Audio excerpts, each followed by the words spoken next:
देव उठनी एकादशी की व्रत कथा। एक राजा था। उसके राज्य में प्रजा सुखी थी। एकादशी को कोई भी अन्न नहीं बेचता था। सभी फलाहार करते थे। एक बार भगवान ने राजा की परीक्षा लेनी चाहिए। भगवान ने एक सुंदरी का रूप धारण किया तथा सड़क पर बैठ गए। तभी राजा उधर से निकला और सुंदरी को देखकर चकित रह गया। उसने पूछा, हे सुंदरी, तुम कौन हो? इस तरह यहाँ क्यों बैठी हो? तब सुंदर स्त्री बने भगवान बोले, मैं निराश्रिता हूँ। नगर में मेरा कोई जाना पहचाना नहीं है। किसकी सहायता मांगूं? राजा उसके रूप पर मोहित हो गया। वह बोला, तुम मेरे महल में चलकर मेरी रानी बनकर रहो। सुंदरी बोली, मैं तुम्हारी बात मानूंगी, पर तुम्हें राज्य का अधिकार मुझे सौंपना होगा। राज्य पर मेरा पूर्ण अधिकार होगा। मैं जो भी बनाऊंगी तुम्हें खाना होगा। राजा उसके रूप पर मोहित था, अतः उसने उसकी सभी शर्तें स्वीकार कर ली। अगले दिन एकादशी थी। रानी ने हुक्म दिया कि बाजारों में अन्य दिनों की तरह अन्न बेचा जाए। उसने घर में मांस, मछली आदि पकवाए तथा परोसकर राजा से खाने के लिए कहा। यह देखकर राजा बोला, रानी, आज एकादशी है, मैं तो केवल फलाहार ही करूँगा। तब रानी ने शर्त की याद दिलाई और बोली, या तो खाना खाओ, नहीं तो मैं बड़े राजकुमार का सिर काट लूँगी। राजा ने अपनी स्थिति बड़ी रानी से कही तो बड़ी रानी बोली, महाराज, धर्म न छोड़े, बड़े राजकुमार का सिर दे दे। पुत्र तो फिर मिल जाएगा, पर धर्म नहीं मिलेगा। इसी दौरान बड़ा राजकुमार खेलकर आ गया। माँ की आंखों में आंसू देखकर वह रोने का कारण पूछने लगा तो माँ ने उसे सारी वस्तु स्थिति बता दी। तब वह बोला, मैं सिर देने के लिए तैयार हूँ। पिताजी के धर्म की रक्षा होगी, जरूर होगी। राजा दुखी मन से राजकुमार का सिर देने को तैयार हुआ तो रानी के रूप से भगवान विष्णु ने प्रकट होकर असली बात बताई। राजन, तुम इस कठिन परीक्षा में पास हुए। भगवान ने प्रसन्न मन से राजा से वर मांगने को कहा तो राजा बोला, आपका दिया सब कुछ है, हमारा उद्धार करे। उसी समय एक विमान उतरा।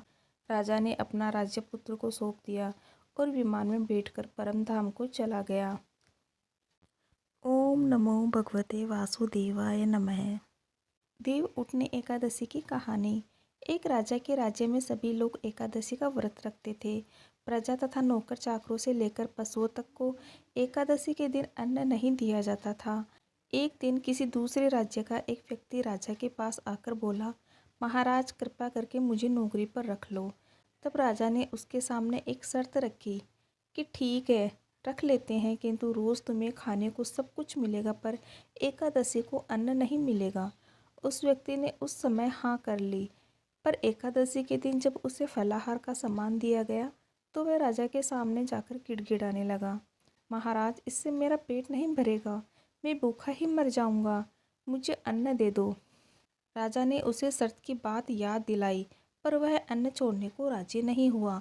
तब राजा ने उसे आटा, दाल, चावल आदि दिए। वह नित्य की तरह नदी पर पहुंचा और स्नान कर भोजन पकाने लगा।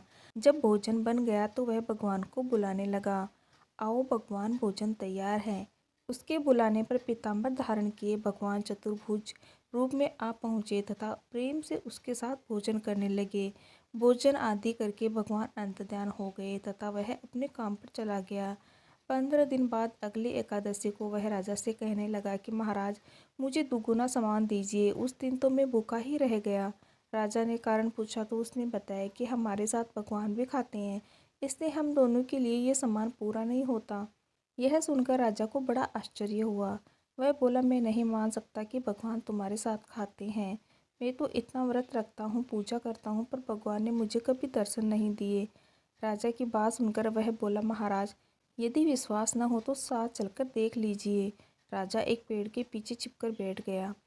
उस व्यक्ति ने भोजन बनाया तथा भगवान को शाम तक पुकारता रहा, परंतु भगवान नहीं आए। अंत में उसने कहा, हे भगवान, यदि आप नहीं आए तो मैं नदी में कूदकर प्राण त्याग दूंगा। लेकिन भगवान नहीं आए। तब वह प्राण त्यागने के उद्देश्य से नदी की तरफ बढ़ा। प्राण त्यागने का उसका दृढ़ इरादा जान शीघ्र ही भगवान ने प्रकट होकर उसे रोक लिया और साथ बैठकर भोजन करने लगे। खा पीकर वे उसे अपने विमान में बिठाकर अपने धाम ले गए। यह देखकर राजा ने सोचा कि व्रत उपवास से तब तक कोई फायदा नहीं होता जब तक मन शुद्ध न हो। इससे राजा को ज्ञान मिला। वह भी मन से व्रत उपवास करने लगा और अंत में स्वर्ग को प्राप्त हुआ। ओम नमो भगवते वासुदेवाय नमः। देव उठनी एकादशी की कहानी। शिव महापुराण के अनुसार पौराणिक समय में दैत्यों का राजा दंभ हुआ करता था। वह बहुत बड़ा विष्णु भक्त था। कई सालों तक उसके यहाँ संतान नहीं होने के कारण उसने शुक्राचार्य को अपना गुरु बनाकर उनसे श्री कृष्ण मंत्र प्राप्त किया। यह मंत्र प्राप्त करके उसने पुष्कर सरोवर में घोर तपस्या की। भगवान विष्णु उसकी तपस्या से प्रसन्न हुए और उसे संतान प्राप्ति का वरदान दे दिया। भगवान विष्णु के वरदान से राजा दंभ के यहाँ एक पुत्र ने जन्म लिया। इस पुत्र का नाम शंखचूड़ रखा गया। बड़ा होकर शंखचूड़ ने ब्रह्मा जी को प्रसन्न करने के लिए पुष्कर में घोर तपस्या की। उसकी तपस्या से प्रसन्न होकर ब्रह्मा जी ने उसे वरदान मांगने को कहा। तब शंखचूड़ ने वरदान मांगा कि वह हमेशा अजर अमर रहे, वह कोई भी देवता उसे नहीं मार पाए। ब्रह्मा जी ने उसे यह वरदान दे दिया और कहा कि वह बद्रीवन जाकर धर्मध्वज की पुत्री तुलसी जो तपस्या कर रही है उससे विवाह कर ले।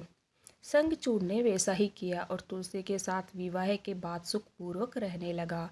उसने अपने बल से देवताओं, असुरों, दानवों, राक्षसों, गंधर्वों, नागों, किन्नरों, मनुष्यों तथा त्रिलोकी के सभी प्राणियों पर विजय प्राप्त कर ली। वह भगवान श्री कृष्ण का परम भक्त था। शंखचूड़ के अत्याचारों से सभी देवता परेशान होकर ब्रह्मा जी के पास गए और ब्रह्मा जी उन्हें भगवान विष्णु के पास ले गए। भगवान विष्णु ने कहा कि शंखचूड़ की मृत्यु भगवान शिव के त्रिशूल से होगी, अतः आप उनके पास जाएं। भगवान शिव ने चित्ररथ नामक गण को अपना दूत बनाकर शंखचूड़ के पास भेजा।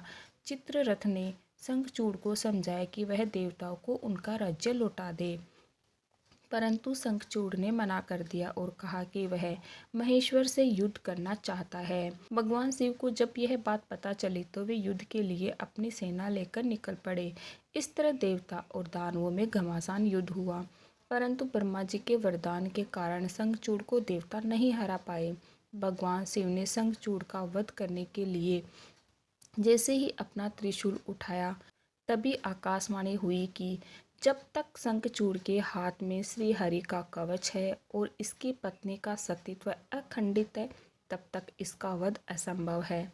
आकाशवाणी सुनकर भगवान विष्णु वृद्ध ब्राह्मण का रूप धारण कर शंखचूड़ के पास गए और उससे श्री हरि कवच दान में मांग लिया। शंखचूड़ ने वह कवच बिना किसी संकोच के दान कर दिया। इसके बाद भगवान विष्णु शंखचूड़ का रूप बनाकर तुलसी के पास गए। शंखचूड़ रूपी भगवान विष्णु ने तुलसी के महल के द्वार पर जाकर अपने विजय होने की सूचना दी। यह सुनकर तुलसी बहुत प्रसन्न हुई और पति रूप में आए भगवान का पूजन किया व रमण किया।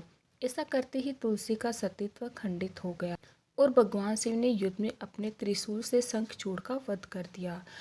तब तुलसी को पता चला कि वे उनके पति नहीं हैं, बल्कि वे तो भगवान विष्णु हैं। क्रोध में आकर तुलसी ने कहा कि आपने छल पूर्वक मेरा धर्म भ्रष्ट किया है और मेरे पति को मार डाला, अतः मैं आपको श्राप देती हूँ कि आप पाषाण होकर धरती पर रहे। तब भगवान विष्णु ने कहा, देवी, तुम मेरे लिए भारतवर्ष में रहकर बहुत दिनों तक तपस्या कर चुकी हो।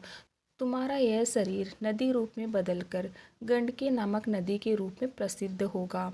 तुम पुष्पों में श्रेष्ठ तुलसी का वृक्ष बन जाओगी और सदा मेरे साथ रहोगी। तुम्हारे श्राप को सत्य करने के लिए मैं पाषाण यानी शालिग्राम बनकर रहूँगा। गंडकी नदी के तट पर मेरा वास होगा। देव प्रबोधिनी एकादशी के दिन भगवान शालिग्राम व तुलसी का विवाह संपन्न कर मांगलिक कार्यों का प्रारंभ किया जाता है। हिंदू धर्म मान्यता के अनुसार इस दिन तुलसी शालिग्राम विवाह करने से अपार पुण्य की प्राप्ति होती है। ओम नमो भगवते वासुदेवाय नमः।